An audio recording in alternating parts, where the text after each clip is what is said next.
Covid 19 vaccine से बचने के 5 तरीके।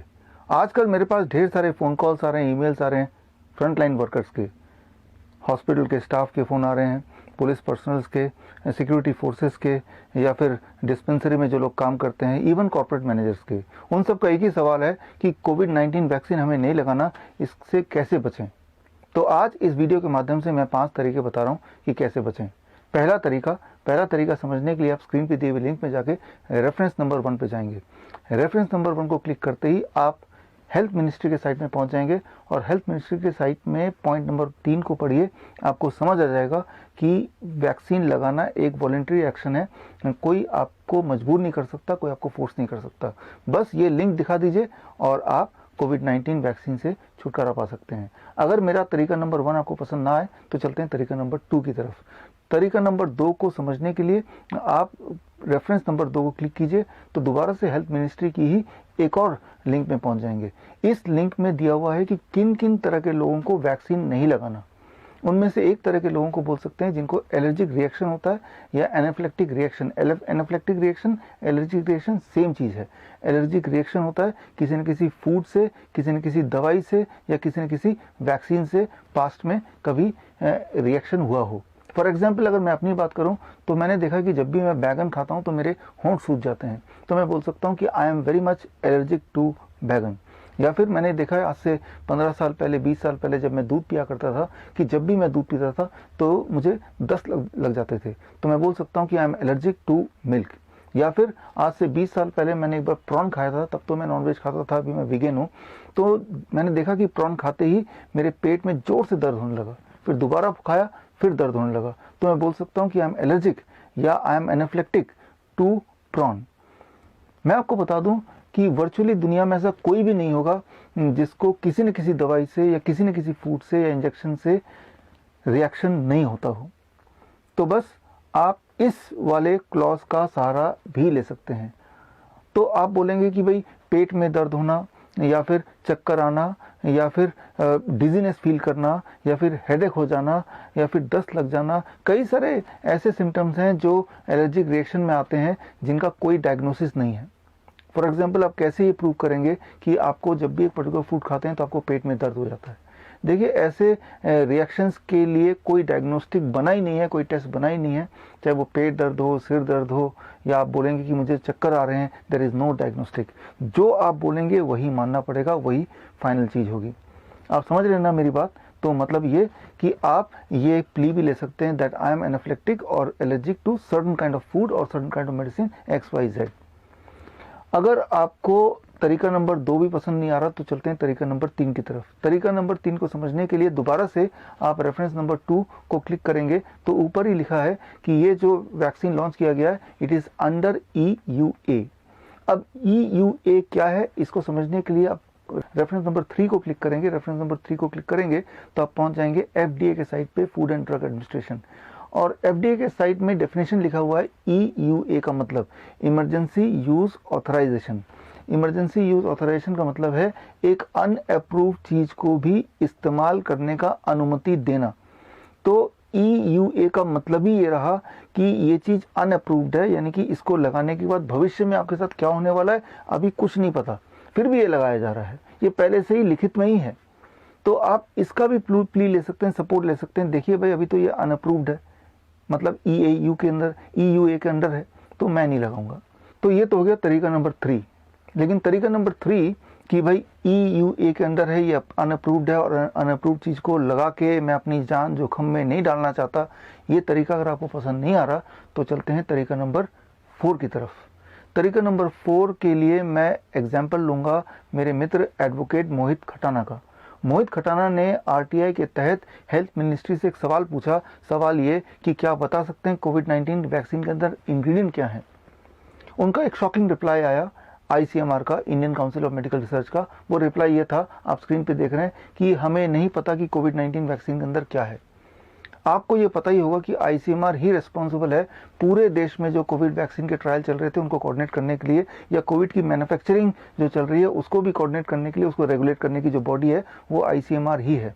वही गाइडलाइन बनाती है और वही बोल रही है कि हमें पता ही नहीं इसके अंदर क्या है। तो एक ऑर्गेनाइजेशन जो ये बोल रही है कि हमें पता ही नहीं है, तो उस ऑर्गेनाइजेशन की बात आप मानना चाहेंगे कि वैक्सीन लगाओ? अगर आप जानना चाहते हैं कि कोविड वैक्सीन के अंदर के इंग्रेडिएंट क्या हैं, तो आप लिंक नंबर 4 में जाके क्लिक कीजिए। लिंक नंबर 4 में जाएंगे तो आप ICMR के ही एक पेज में चले जाएंगे और उस पेज में नीचे चलते जाइए, पेज नंबर 9 पे जाइए और आप देखेंगे कि वो सारे इंग्रेडिएंट ICMR के अपने वेबसाइट में ही फ्लैश हो रहे हैं।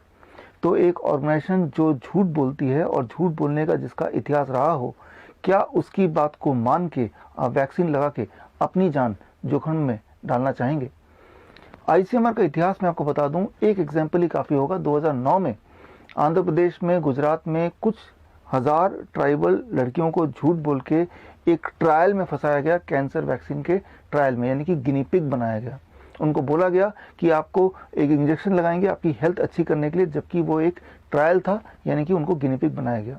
और ऐसे में जब कुछ बच्चियों की हेल्थ खराब होने लगी या कुछ बच्चियां मर भी गई, तब वहाँ के लोकल्स ने हल्ला मचाया और ICMR का भांडा फूट गया और वो ट्रायल जो 2 साल तक चलाने का उनका प्लान था, वो ट्रायल को वहीं पे छोड़ना पड़ा। तो चाहे ICMR की बात करें या सीरम इंस्टीट्यूट ऑफ इंडिया की बात करें या एस्ट्राजेनेका जिसका वो कोविशील्ड वैक्सीन है उसकी बात करें, तो ये सारे लोग अगर देखें इनका इतिहास, ये पूरी तरह से झूठे हैं, शुरू से ही झूठ बोलते आए हैं। मैं एक आंकड़ा दूंगा, एस्ट्राजेनेका ने पिछले कुछ सालों में कम से कम 12 झूठ बोले डेटा को लेके, जिसकी वजह से 4,500 करोड़ रुपए के इक्विवेलेंट का पेनल्टी उस पर लगाया गया। अगर आपको इन सब के करतूतों का पता करना है तो आप मेरी किताब पढ़िए। मेरी किताब का नाम है कोविड-19 1981 वैक्सीन एंड द वायरस। इस किताब में इन सब ऑर्गेनाइजेशन जो वैक्सीन बेच रही है, बना रही है या इसको रेगुलेट कर रही है, उनकी पूरी पास्ट इसमें होगी। अब जरा सोचिए कि मान लो एक दिन आपके सामने गब्बर आ जाए और गब्बर आपको बोले कि आप अपना धन संपत्ति दे दीजिए, मैं उसकी रखवाली करूंगा और आप जब मांगेंगे इंटरेस्ट के साथ, ब्याज के साथ आपको वापस करूंगा। क्या आप गब्बर को अपनी संपत्ति देंगे? आपको एकदम से गब्बर का इतिहास याद आ जाएगा कि गब्बर वही जो लुटेरा है, जो डकैत है, और इसके बावजूद भी अगर आप अपनी संपत्ति देते हैं, भरोसा करते हैं, तो आपसे ज़्यादा मूर्ख कौन होगा भला? तो आप ये प्ली ले सकते हैं, ये तरीका नंबर 4, कि भाई ये झूठे ऑर्गेनाइजेशन है, सारे सबूत यहाँ पे हैं और ऐसे झूठे ऑर्गेनाइजेशन पे भरोसा करके हम अपनी जान जोखिम में नहीं डाल सकते। अब आते हैं तरीका नंबर 5 पे। तरीका नंबर 5 को समझने के लिए आप दोबारा से जाइए ICMR के लिंक नंबर 4 पे। ICMR के लिंक नंबर 4 पे पेज नंबर 9 पे जाएंगे तो देखेंगे कि कोविड-19 वैक्सीन के अंदर क्या क्या खतरनाक इंग्रेडिएंट हैं। इनमें से एक इंग्रेडिएंट पकड़ लीजिए जिसे कहते हैं FBS। देखिए ध्यान से लिखा है FBS, यानी कि fetal bovine serum. Fetal bovine serum क्या होता है? एक गर्भवती गाय का कत्ल करके उसके अजन्मे बच्चे को चीर के पेट से निकाल के उसके जिंदा रहते हुए उसके पेट में, उसके हार्ट में छेद करके खून सक करना और उस खून का इस्तेमाल करना वैक्सीन के इनिशियल स्टेज में प्रोडक्शन के, that is called fetal bovine serum. आप ये प्ली ले सकते हैं कि भाई हम ऐसा वैक्सीन जिसमें इस तरह का इंग्रेडिएंट है वो लगा के अपना धर्म भ्रष्ट नहीं कर सकते, और ये प्ली काफ़ी होगा। और ये है तरीका नंबर 5। एक्चुअली आपको कोई बहाने की आवश्यकता है ही नहीं कोविड-19 वैक्सीन से बचने के लिए। आफ्टर ऑल आप एक आज़ाद देश के आज़ाद फ्रंटलाइन वर्कर हैं, चाहे आप हॉस्पिटल में काम करते हैं, चाहे आप पुलिस फोर्स में हैं या फिर आप फौज में हैं। एक सवाल मेरा आपसे, याद कीजिए आपने बचपन में इतिहास में पढ़ा होगा जलियांवाला बाग हत्याकांड। वो सिपाही कौन थे जिनके हाथ में बंदूक थी और बंदूक की निशानी पे थे छोटे बच्चे, बूढ़े लोग या निहत्ते, इवन महिलाएं, हजारों की संख्या में उन पे गोली चलाई गई। क्या वो सिपाही अंग्रेज थे? नहीं, वो सिपाही गुलाम भारत के गुलाम नागरिक थे। लेकिन आप गुलाम भारत के गुलाम नागरिक नहीं हैं। उनका काम था ऊपर से आए हुए ऑर्डर का बिना सोचे पालन करना, क्योंकि वो गुलाम थे। क्या आप भी गुलाम हैं? अगर आप अपना बचाव नहीं कर पा रहे तो फ्रंटलाइन वर्कर होने की हैसियत से आप देश का बचाव कैसे करेंगे? एक बात याद रखिए, जो फोर्स आप पे यूज़ किया जा रहा है, जिस भी तरह से यूज़ किया जा रहा है, आप मजबूर होकर वैक्सीन लगाएंगे और आप ही की मदद से आपके ही घर वालों पे वही फोर्स किया जाएगा इन फ्यूचर। इसीलिए समय आ गया है सच के साथ देने का, इंसानियत का साथ देने का, देश का साथ देने का, फिर चाहे आप अकेले ही क्यों ना पड़ जाएं। आप बोलेंगे कि भाई ये तो पूरे दुनिया में वैक्सीन लग रहे हैं कोविड-19 के। देखिए, दुनिया में वैक्सीन लग रहे हैं कोविड-19 के, अगर आप ऐसा सोचते हैं तो बाकी देशों को आप भारत से कंपेयर ही नहीं कर सकते। फॉर एग्जांपल हम यूके की अगर बात करें तो यूके में प्रावधान है, अगर किसी को भी कोविड-19 वैक्सीन का साइड इफेक्ट आता है, जैसे बांझपन आ जाना, इनफर्टिलिटी हो जाना, या पैरालिसिस हो जाना, या डेथ हो जाना, या फिर मंदबुद्धि हो जाना, कोई भी इस तरह का अगर साइड इफेक्ट होगा तो सरकार कंपनसेशन देगी, अमाउंट टू लगभग 1,20,00,000 रुपए, और इसके अलावा बहुत सारी और फैसिलिटी। यूएस में भी ऐसा ही प्रावधान है, जिसे कहते हैं VAERS, vaccine associated adverse reaction का उनका एक सिस्टम है, और इस सिस्टम के तहत पिछले साल ही लगभग 2,000 करोड़ रुपए के बराबर का अमाउंट उन्होंने लोगों में डिस्ट्रीब्यूट किया, ऐसे लोगों में जो वैक्सीन इंजर्ड पेशेंट हैं या उनके परिवार के लोगों के लिए। और अगर हम भारत की बात करें तो भारत की जो रैंकिंग है हंगर इंडेक्स में, पूरे दुनिया में 117 देशों में रैंकिंग है 102, यानी कि नेपाल, बांग्लादेश, पाकिस्तान, श्रीलंका से भी बहुत नीचे। याद रखिए, भारत में हर 5वां बच्चा रात को भूखा सोता है। भारत में हर साल भूख से 5 साल से कम उम्र के बच्चों की बात करें तो लगभग 8 से 10 लाख बच्चे मारे जाते हैं भूख से।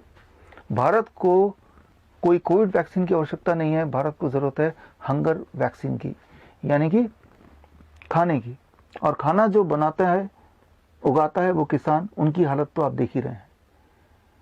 अभी आपने देखा बजट में कोविड-19 वैक्सीन के बहाने सरकार ने 35,000 करोड़ रुपए एलोकेट किए, या यूं बोले तो गटक लिए। जब तक आप जैसे लोग डरते रहेंगे तब तक इस देश में छोटे छोटे बच्चे भूख से मरते रहेंगे। धन्यवाद। जय हिंद।